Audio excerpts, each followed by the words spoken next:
like every night, but especially tonight. Especially tonight. I'm telling you, we need to send some of these great vibes out in the universe. What's up, everybody? Welcome into the pregame show. Let's go! Such a good hair. I like it. Best freaking hair. I need Vogt here.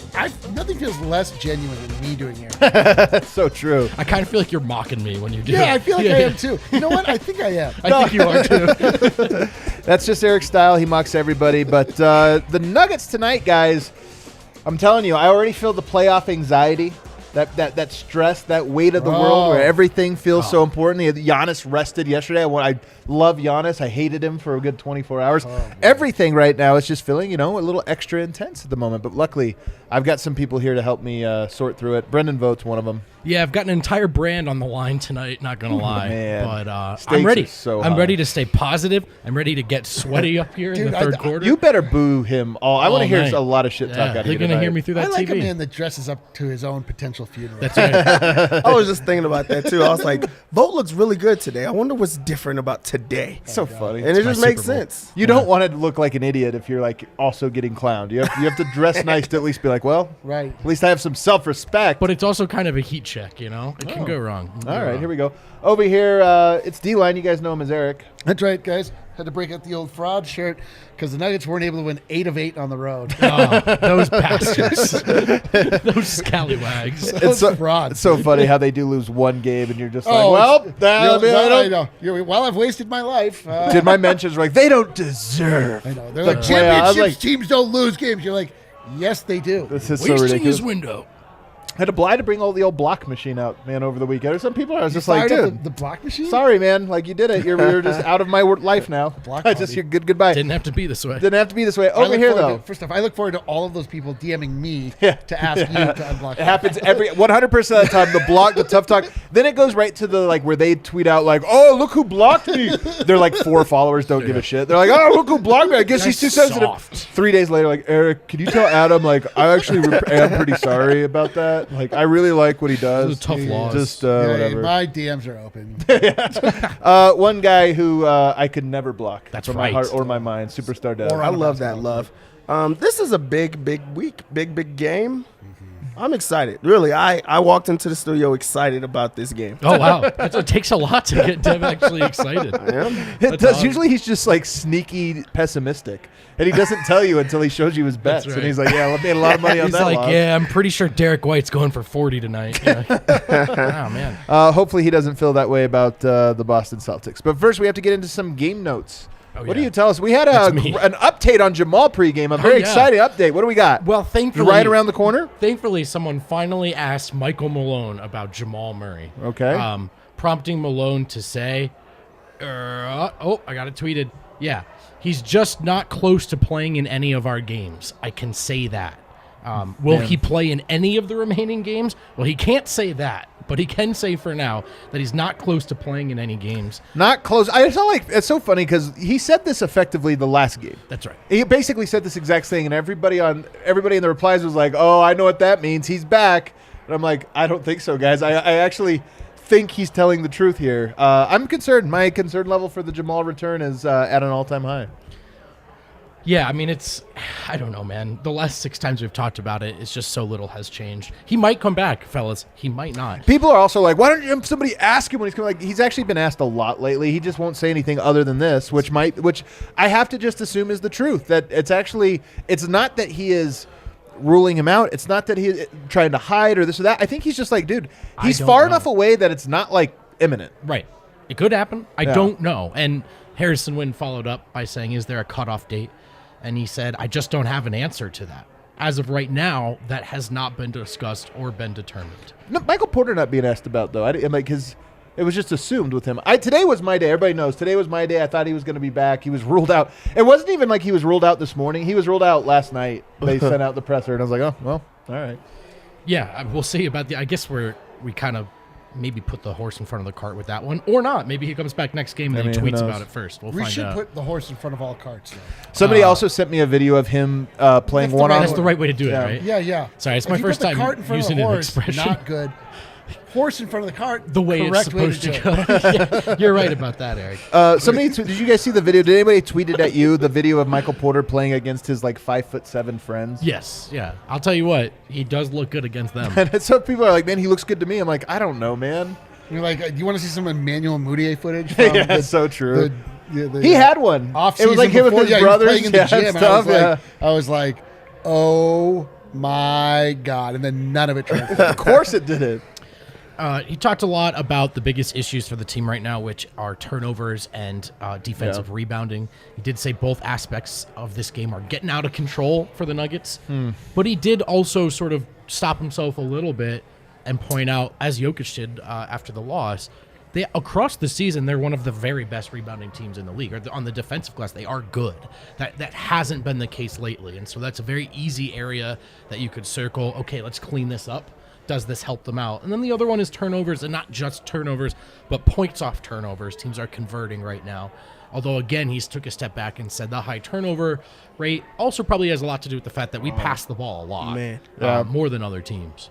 What are you thinking, Dev? Oh, Jokic? We're watching Jokic walk into the arena with unusually broad shoulders with that suit. He has like an 80s power suit vibe going. Even more importantly, he has the shoes with no socks. You know, like I don't know what it is. Loafers? Yeah, loafers. There you go, like that. He's got those on. And a turtleneck. Turtleneck. Yeah, I like the turtleneck look on Jokic. So such a killer. He definitely has like James Bond villain. He looks like a James Bond villain. He also looks like a pit boss at a casino. that is the B version of a James Bond villain. So you fail at being a Bond villain, you just become a pit boss. Malone, interestingly, he did say that last loss came down squarely to those two factors in a question about the inability to get Jokic the ball, which I found a little noteworthy. He sort of, at one point, said it's not like he can ask Jokic to be much better in those situations when there's three guys on him. But I was thinking in my head, are there ways that you and the team can be better, though? Because that, to me, did seem like a factor in the loss. As much as he is right that if they sort of cleaned up those aspects, I still think that this is something that's reared its head in crunch time against some good teams all year long. So somebody just wrote me on Twitter and says, LOL, so the news about Jamal and MPJ is the same. No news. Clickbait. I fell for it. I can't control what the news is. I'm just giving you the update from the game notes. I don't know what to say. Like, actually, Malone said something juicy. I don't know. The news is there's no news. Yeah. The news is more that he's not close. We did get you. We got you. And then on the difference between the best player and the MVP, Malone admitted, sure, it's up for interpretation, but with regards to Jokic, I think he's both. He said he's the best player in the league and the most valuable guy on our team. I agree with that, fellas. I agree with that. And that's it. This is such a tough game, man. I mean, the Celtics are a really good team. What is it going to come down to tonight, Dev, in your opinion? Like, what is the key to the win tonight? Will someone else be able to take over or to contribute in ways where the focus is not always on Jokic the entire time? If other people are able to hit shots, Jokic is able to relieve some of that stress where he's not being double teamed, where he's not having to get the ball forced to him because now you have to focus elsewhere. So this is a game that the starters really do have to step up, like not just, will it be the bench unit or will it be one guy? It has to be a concerted effort where everybody has to step up because Boston is playing really good, but also their starters, their star players are playing really good right now, and that actually opens it up for the rest of the team. So as much as Vogt hates it, that's what's been happening and what's been the difference. For sure. I think Aaron Gordon's a key tonight, Eric. He's been a lot of his defensive assignments lately have been guards. Like, okay, bigger guard, like what can he do, and mixed results, whatever. But wing players, like he should be able to handle wing. I mean, if there is a guy he can handle. You don't think that Will Barton will draw that assignment on Jason Tatum? Maybe Jaylen Brown, right? I think he'll get Jaylen Brown, and I think it's going to be a lock on Jason Tatum, Aaron Gordon. Dallas, by the way, just beat Boston a couple of games back. So all this like Minnesota, Dallas, Denver in the overlap games, you got to stay the course. You got to win right there. So this is a pressure-filled one. I also feel like Jokic, not that he hasn't been dialed in, because I think he has been obviously pretty dialed in, but tonight he has to know, man, like this is the start of a little 4-game homestand. We got to get a dub. We got to start it off. Every game matters.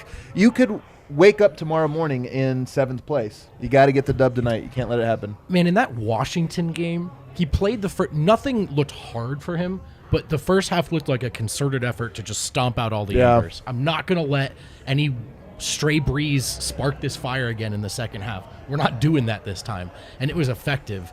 And obviously it's going to be a complete 4 quarters, but does he have that same sort of mindset? Is he not going to give them anything? Is he going to close all these quarters strong?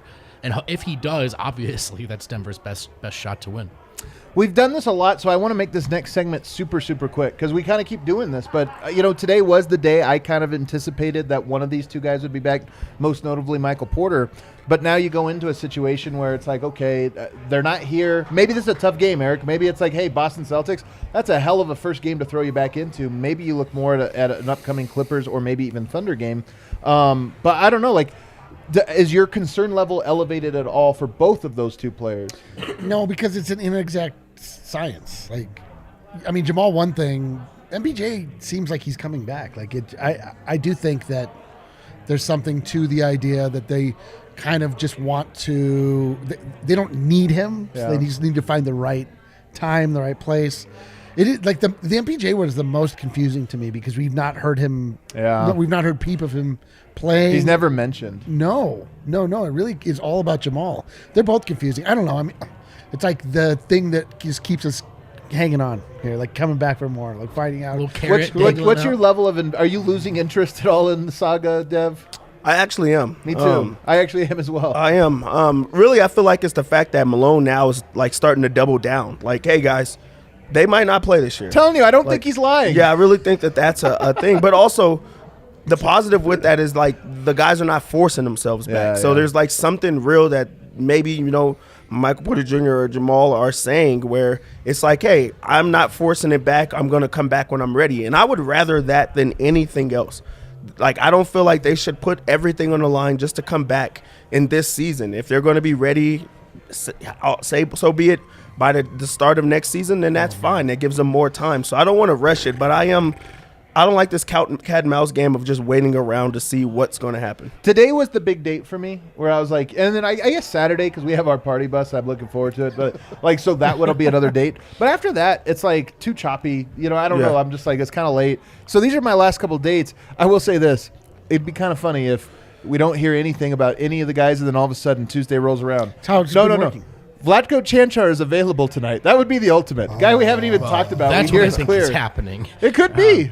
I had this date in mind because close listeners and watchers will have noticed that Harrison Wynn kind of teased a little breeze, little wind chimes about keep an eye on Sunday for the next update on Porter, and we don't have one. I do think Porter's close. Barring news of a setback, I'm going to go ahead and assume he does come back. Murray, to be honest, I felt like all the talk of February, early March was wildly optimistic. This is about the time where I thought we'd start to hear good news. I'm not taking it off the table. I am, however, more concerned, as I originally was, but even more concerned, how good is he going to look? Yeah, of course. Jamal comes back, that's great, but how much reintegration, how much pulling himself back into shape is there going to be? And so it's not like these guys come back and the Nuggets are the locked and loaded title contenders post-trade deadline last year. And that's where my concern is really starting to tick up. Yeah, this week is such a big one. You got Celtics, Clippers, Suns, Thunder, all at home. All of those games, the first 3 are really tough. The last one is tough just because the Thunder seem to have Denver's number. So all of these games are just but they mean so much. A loss of even one of those games is going to feel monumental. A loss of 2 or 3 of them, we might all gouge our eyes out. So the fact that we're on top of that, we have this extra layer of sort of intensity. There it is. That's the word I'm looking for. I was going to say tension. Tension. This extra layer of tension. And it's just going to underlie all of this stuff. Another thing that came out this week that I think is interesting, the great Ben Taylor over at Thinking Basketball pointed this out, and it kind of went viral. Over the last month, the NBA's foul rate through the roof. You go ahead and pull that graphic up I sent you here, there, Kale. Through the roof, the rate at which fouls. In fact, the only time fouls have been shooting fouls per 100 possessions on 2-point field goal attempts. The only time it's been higher was in the bubble, which we all. Again, not writing off the bubble, but we can admit that was an outlier circumstance. You look at this trend, it has been a slow incline. What the hell is going on with the NBA right now? We thought that some of these foul baiting things were going to go away, but here we are, Dev, and all of a sudden it looks like we're right back. What do you make of this when you see that? Fouling Drawing fouls at an all-time high right now. Refs are getting worse. It's just what it has to be. Like they just want the star players to be star players, and they're calling it for it. I really think that it's the fact that, you know, those fouls that they were baiting, they actually they're going away from those, but now they're going into real fouls. Like they're starting to actually be a little bit more aggressive offensively. Like you see a lot of complaining about Joel Embiid and Jokic and him not getting the respect on the foul calls. If you watch Embiid play, he plays in a whole different style than Jokic does. He's demanding those type of fouls. Guys are they're wrapping him up when he's going up for finishes and things like that. And Jokic is just a little bit more complete of a basketball player, so he's not having to be all physical and stuff like that. So I think that now guys are understanding they can't get those tic-tac fouls, so now they're forcing guys to actually foul them, and people are. Interesting. Yeah, I don't know. I'm trying to get a theory together here. I can't really like the games don't feel more foul driven to me, do they? I don't know. Like just anecdotally, do you feel in watching the games that they are more broken up by fouls than you remember? There's a lot of, the Euro fouls definitely. I feel like the Euro foul was maybe. I feel like the Euro foul was a thing that you would notice would happen every now and then. Now it's like when there's a fast break, I'm shocked. I'm shocked when there's a fast break. Dude, the NBA's war on the fast break is the worst storyline of this It's entire not the war season. on the fast break. I'm going to get to it, but I'm going to hear your first. Well, do you guys remember towards the tail end of that last era? Of course, like some of the faces of that era still doing their thing, but like kind of the end of Dwayne Wade's career, we did this. We did remember the pump fake lean into the shot? Let's get rid of that. And for about 2 months they did it. And then they stopped. You're saying this year? Well, no. I'm saying this is a day? repeat of a cycle. There was a concerted effort to get rid of some of those bullshit foul hunting plays. They did it for about a month. Everyone applauded them. It fell off a cliff. I think some of that has happened again this year. A lot of the jumping sideways into guys, that's back on. That's fair game. And so, yeah, I think there's a confluence of factors, and I do think the take fouls ticking up are a part of it as well. My theory is this league over the last decade has been completely taken over by hedge fund managers. This is a true thing. This is actually a truth that has happened to the NBA, that you used to have just the scouts and the ex-player, this or that. They ran the front office. They ran the scouting department. They did all this. There's been this influx of people that are just trying to game the system. They really are. It's just like, where are the margins? Where are the edges? And I just think that this is the culmination of this like decades-long process of how do we take advantage of the rules? Right. Not what are the rules or how do we play the game or this or that, but how do we take advantage of what's in place? Like James Harden. Of course. Great player. And this is why, like, even basketball people can look at Chris Paul or James Harden, these guys that really have perfected this craft. And it is a craft. Dev, we played.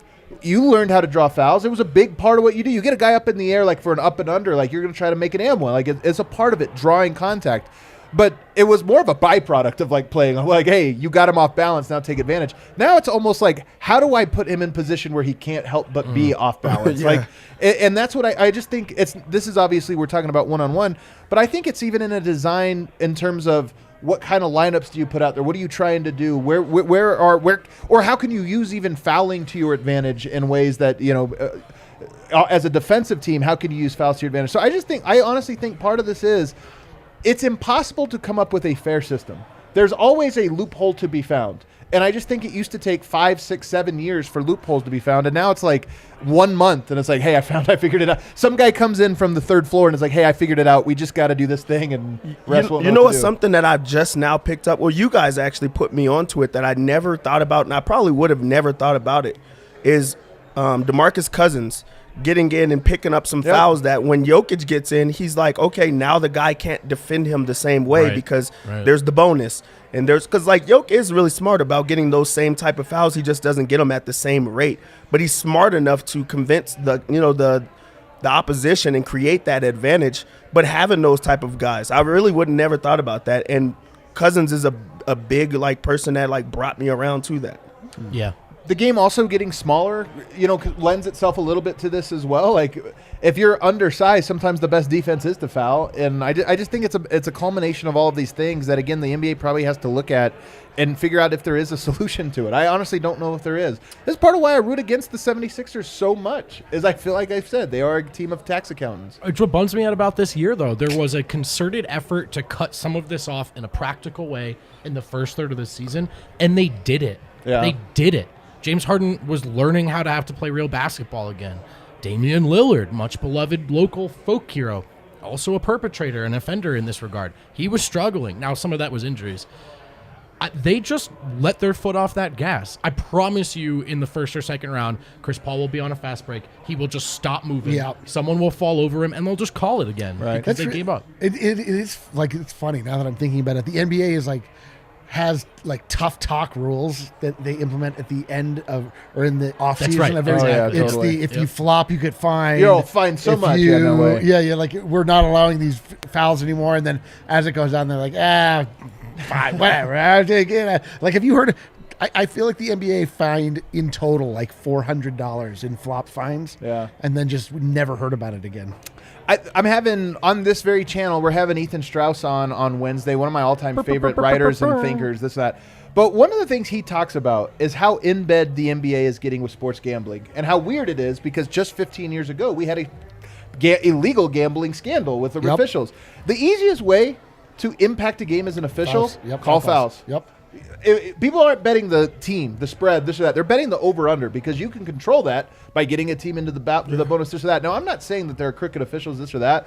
What I am saying, though, is that it is something that I think is everybody is just kind of like, oh, it's fine. Like, whatever. Like, gambling, this or that. But, like, it's becoming such a big part of pro sports in a way that it's like, whenever there's tons and tons of money at stake, there's people that are willing to go to any length to get an edge for it. And I'm just saying it's something that to keep an eye on. I see fouls are at an all-time high in the exact year that sports gambling has opened up, and I'm like, interesting.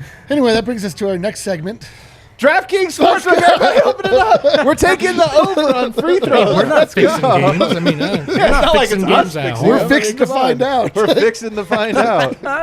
So there's absolute winners today. I mean, bangers. Oh, Dev, I need them, buddy. I need them too, bro. DraftKings just And today is the Talk day about to that make later. some money. okay. Finally. I like them. I really do like them today. Oh, man. So I got to hear them. double units. Double units? Double unit day. What? So Double units for this double is a little units. bit not too shocking, but Boston comes into the Mile High City as favorites, I expected 2.5 that. point favorites. Man, I didn't expect that. I'm I not didn't gonna lie expect to that you. I either. didn't That's some expect. I BS. thought it would be like maybe a pick'em or something like super close to it. But I mean, the Nuggets are coming off of that loss. But I think that's why it shouldn't have been that. They know that Nuggets are in a desperate spot. That they are going to show up. They are going to bounce back. You know who else knows that? DraftKings.com. Jokic. Oh, Jokic knows that. Oh, he's snap. gonna go berserk. We talked about those like games where he's just locked in. He's dominating in every single way. He's gonna score a bunch of fucking points today. Whoa. He's gonna score. So let's just already lock in Sorry his to the points. children. It's gonna happen. I'm not sorry at all. They got to grow up. 24 and a half is way too low. Gamble with us. He's gonna have Robert Williams and Al Horford against him, and Let's go. I don't like that. 24 and a half is the easiest lock I've seen in a very, very Really? long time. He's going to hit it. Also, one thing that They he talked play about, defense. This is a game Denver might only score 85 Who is points. this? Sorry. he's going to score. Jokic, 24.5 points? 24 and a half points. It's a lock. It's going to happen. Listen, Another thing I need this, so. is he was like a little bit harsh on himself about the rebounding last game. Okay. Okay. I know he's going to attack the boards today. He's going to make sure. There's also been the emphasis is how are we going to rebound as a team? I agree So I with feel this like one. everybody's going to be involved, but also it starts with their big man. It's only at 12 and a half. So if we already have the 24 and a half points and the 12 and a half, we're also going to put that in. But the points, rebounds, and assists is way too low. Way too low. What So are we this is a thinking about Jokic night for sure. Oh, is this a triple-double night?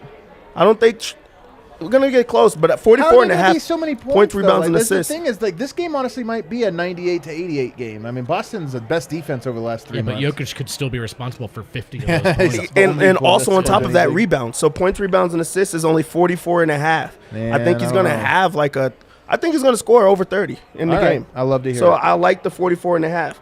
We're going to ride the wave, the well on this one. I'm going right back to Aaron Gordon. Points, rebounds, and assists way too low at 20 and a half. Man. He's also going to get it.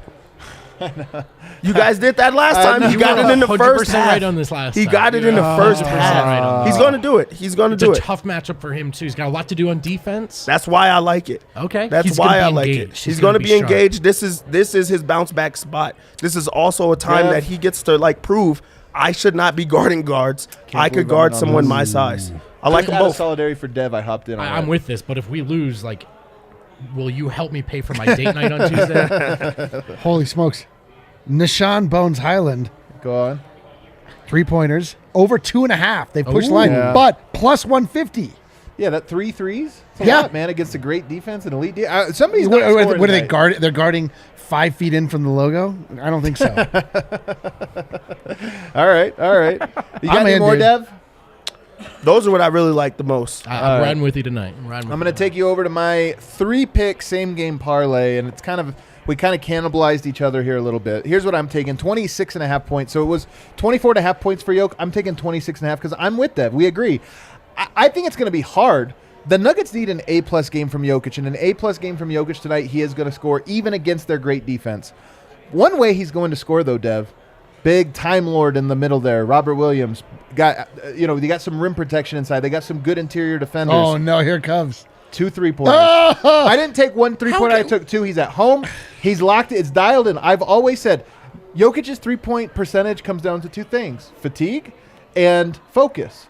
I think Jokic knows. It's almost playoff time. It's time to get that 3-ball locked in, dialed You're in. going to look at me side-eyed when I suggest Nishan Bones Highland hits 3 threes, but you yourself think Jokic will hit 2? I'm just telling you what's going to happen. All right, today. I'm fine. just trying to tell you what happened. The third leg of my 3-leg parlay. DeMarcus Cousins rebounds. Holy Tonight is going to be smokes. another. You're right about the rebounding. I think he's going to get at least 3. So Jokic 26.5 points, 2 good plus bet. 3-pointers made. Boogie Cousins 3 rebounds. Guess what? You get some pretty good odds. I think it's plus 270 on this Dude, one. look, I have a 2-pick parlay. Jokic over 26.5 points and 1 DeMarcus Cousins 3-pointer made. Plus He's been making them lately. 295. He's been making them lately. I wouldn't be Boom. surprised. By the way, That's a good there's a one. new DraftKings special today called Rock the Vote. You fade Tatum on everything. Do I recommend it? No. Will it be fun to follow along? I love it. Rock the vote. We should have made a rock the vote. I one. should've We put should that have put that together. together for DraftKings. Tatum under. Tatum Under. Taylor, I'm with it. All right, guys, we're going to be right back here. The bar's filling up, man. 2 super chats to hit here. What do we got? Chase says, my theory, MPJ back the 26th. Works Hell for yeah, us. that works for me Works for perfectly. us. Murray back the next Lakers game. Book it. All right, I'll book it. I don't know what that Incredible. means, but I'll book it. It means If he's back for the 26th, our party bus, oh my God. What a party day. Are you talking about the sold out party bus?